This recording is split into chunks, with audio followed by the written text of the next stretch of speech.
Chers élèves de 4e, bonjour. Aujourd'hui, nous ne pouvons pas nous retrouver dans le théâtre comme nous le faisons chaque semaine, mais donc c'est par le biais de la vidéo que je vous rejoins et qui servira de support pour votre heure de séance de catéchèse de cette semaine. Vous vous rappelez, la semaine dernière, nous avons déjà parlé de la Pentecôte, du don de l'Esprit Saint, Pentecôte que nous avons fêté ce dimanche, et je vous ai dit que la Pentecôte, c'est Dieu qui est amour en lui-même, pas simplement vis-à-vis de nous, mais Dieu est amour en lui-même, un amour chaleureux, un amour ouvert, un amour débordant, et l'Esprit Saint est cet amour du Père et du Fils qui nous est communiqué, et en particulier qui est communiqué aux disciples le jour de la Pentecôte, et tous ceux d'entre vous qui ont célébré leur confirmation en début d'année ont été renouvelés dans ce don de l'Esprit Saint que vous aviez déjà reçu à votre baptême. Je voudrais aujourd'hui voir avec vous ce thème de la liberté. En effet, la Bible que j'ai à la main là fait le lien entre le don de l'Esprit Saint et la liberté. Je vous lis ce texte. C'est un texte qui est tiré de la lettre, de l'épître de saint Paul aux Galates. Les Galates, c'était des Gaulois, mais pas des Gaulois dans ces régions qui deviendront la France, notre pays, mais des Gaulois qui habitaient au cœur de la Turquie actuelle. Et voilà ce que Paul dit à ces Galates. C'est au chapitre 5, les versets 13. Je prends qu'un extrait. « Vous, frères, vous avez été appelés à la liberté. Mais que cette liberté ne soit pas un prétexte pour votre égoïsme. Au contraire, mettez-vous par amour au service les uns des autres. Car toute la loi est accomplie dans l'unique parole que voici, tu aimeras ton prochain comme toi-même.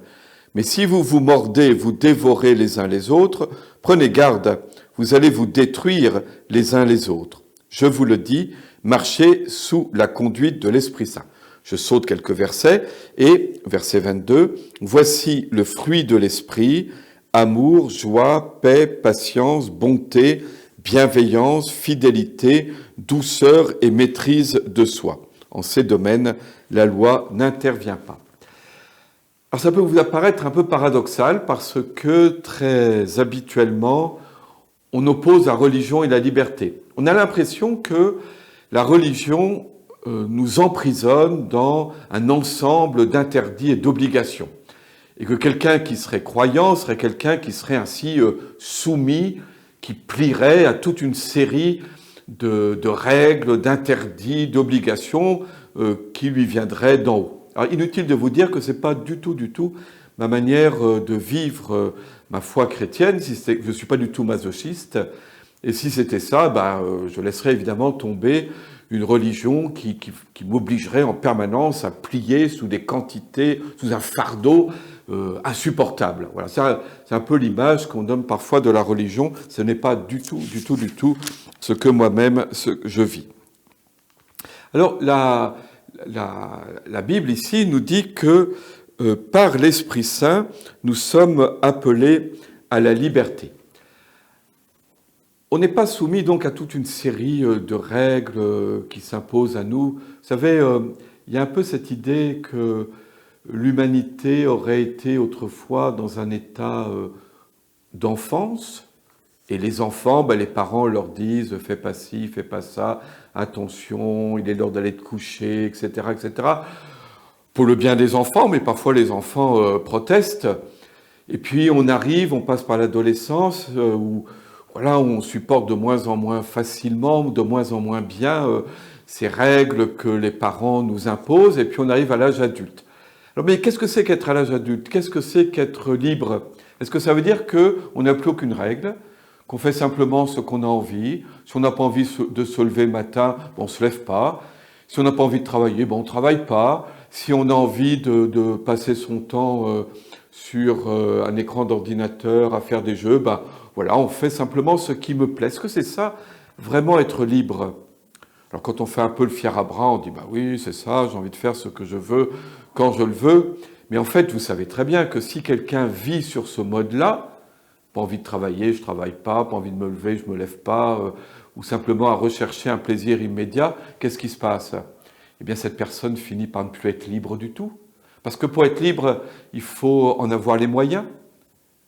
Si jamais une personne ne travaille pas, elle n'aura pas de métier, elle n'aura pas de revenus, mais comment sera-t-elle libre? Si jamais on est toujours à poursuivre l'envie du moment, on ne construit jamais rien. On finit par être surtout prisonnier d'addiction, on finit par subir la tyrannie des pulsions. Vous voyez, on a envie de quelque chose, on est incapable d'y résister, incapable de se maîtriser. Est-ce que c'est ça, être libre? Vous voyez bien que non. Les adultes qui sont sur ce mode-là sont extrêmement malheureux. Ils se trouvent incapables précisément de construire quelque chose, de réaliser quelque chose, d'aller au bout d'un projet. Donc on voit que la liberté, ce n'est pas vivre sans règles, mais avoir des règles qui ne nous sont pas imposées de l'extérieur, mais qu'on se donne à soi-même. Puis il y a une autre raison pour laquelle être libre, ce n'est pas vivre sans règles, c'est que voilà, nous ne sommes pas des Robinson Crusoe sur une île déserte. Nous sommes appelés à vivre avec d'autres. Je prends l'exemple du code de la route. Imaginons qu'il n'y ait pas de code de la route, pas de règles, pas de stop, pas de feu, pas de sens interdit, pas de règles. Chacun fait ce qu'il veut. Voilà, on aurait l'impression d'être libre. Chacun fait ce qu'il veut. Mais vous voyez bien que cette liberté, ça ne serait plus que la loi du plus fort. On est libre, mais avec d'autres. Et chacun a un égal droit à vivre et à être libre que moi. Dans le code de la route, la grosse voiture, le camion, l'autobus n'est pas plus important que le petit vélo ou la petite voiture. Et la grosse bagnole, elle s'arrête au feu rouge exactement comme moi quand je suis sur mon vélo. Et donc, il n'y a pas les plus forts, les plus faibles. Chacun a un égal droit de circuler. Pour ça, il faut des règles. Vous voyez, donc, la règle n'est pas quelque chose qui limite ma liberté, ou plutôt si elle limite ma liberté, mais parce que je suis libre avec les autres et que les autres ont un égal droit, un droit égal au mien d'être libre. Et qu'au fond, ce fait de pouvoir vivre ensemble et ne pas être simplement soumis à l'arbitraire de la loi du plus fort, le fait de pouvoir vivre ensemble est ce qui me rend libre et heureux. Car enfin, ce qui compte avant tout dans l'existence, c'est d'être heureux, c'est notre propre bonheur. Alors pourquoi est-ce que je vous dis tout ça? C'est parce que donc j'étais parti de l'idée que beaucoup ont que la religion est un carcan avec des règles, et c'est vrai qu'il y a une loi divine. La loi divine qui est le cœur de l'alliance, on en a parlé en début d'année, cette loi que Dieu donne à son peuple par l'intermédiaire de Moïse. Et pour les chrétiens, cette loi est accomplie dans la personne de Jésus par le don de l'Esprit Saint, et elle s'accomplit dans cet unique commandement, unique et double: tu aimeras le Seigneur ton Dieu de tout ton cœur et tu aimeras ton prochain comme toi-même. Pour aimer quelqu'un, il faut commencer par ne pas le voler, ne pas le tuer, ne pas médire à son sujet, etc. Vous voyez, ne pas lui prendre son mari ou sa femme. Enfin, toutes ces règles qu'on trouve dans les 10 commandements. Mais la loi de Dieu, la loi que Dieu nous commande, n'est pas une règle qu'un despote m'imposerait, mais je sens qu'elle correspond à mon véritable bien et à mon véritable bonheur. La loi de Dieu n'a pas d'autre objectif que de montrer quel est le chemin du véritable accomplissement, du véritable épanouissement, du véritable bonheur de l'homme. La loi de Dieu, voyez-vous, elle nous oblige à sortir de nous-mêmes. Assez spontanément, nous serions tentés de vivre que pour nous-mêmes.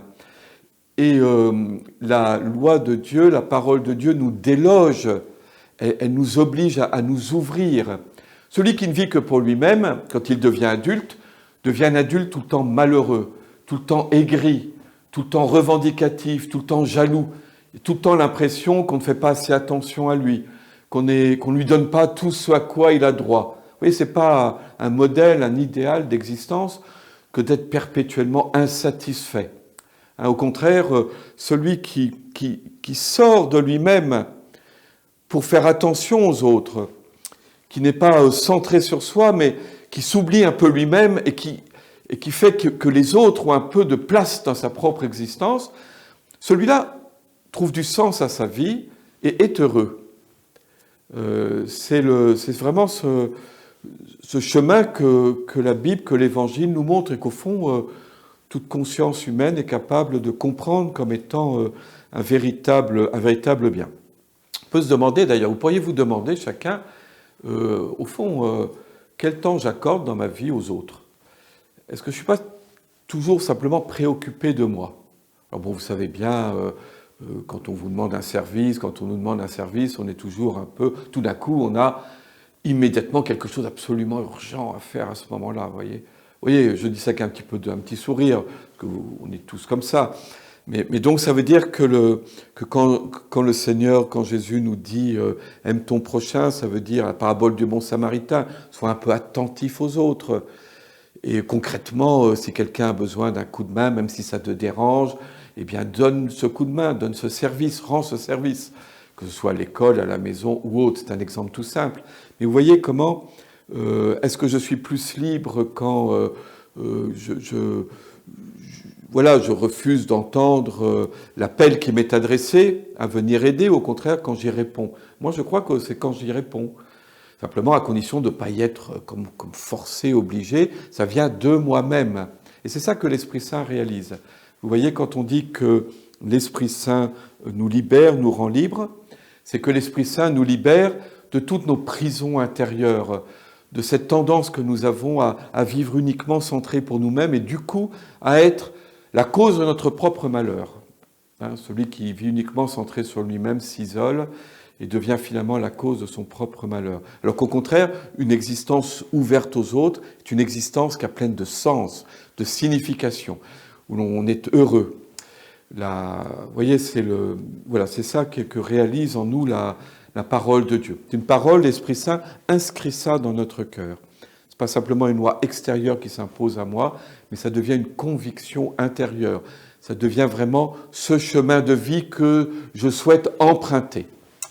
Alors donc je voudrais simplement vous dire que c'est ça, que la loi de Dieu n'est pas quelque chose qui m'empêche de vivre, mais au contraire qui me rend vivant. Ce n'est pas quelque chose qui m'emprisonnerait dans un carcan de règles et d'interdits, mais au contraire, c'est un chemin qui me montre le chemin du véritable bonheur.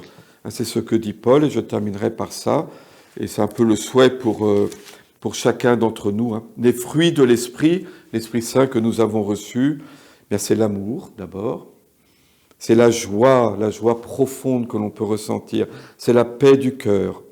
L'Esprit Saint nous donne d'être patients, il nous rend bons, pas stupides, mais bons, voilà, bienveillants, fidèles, la douceur et la maîtrise de soi. C'est tout ça qui nous permet d'être libres. Voilà, je vous laisse maintenant dans vos travails d'équipe. J'espère que ce que j'ai dit pourra nourrir votre échange et je vous dis à la semaine prochaine.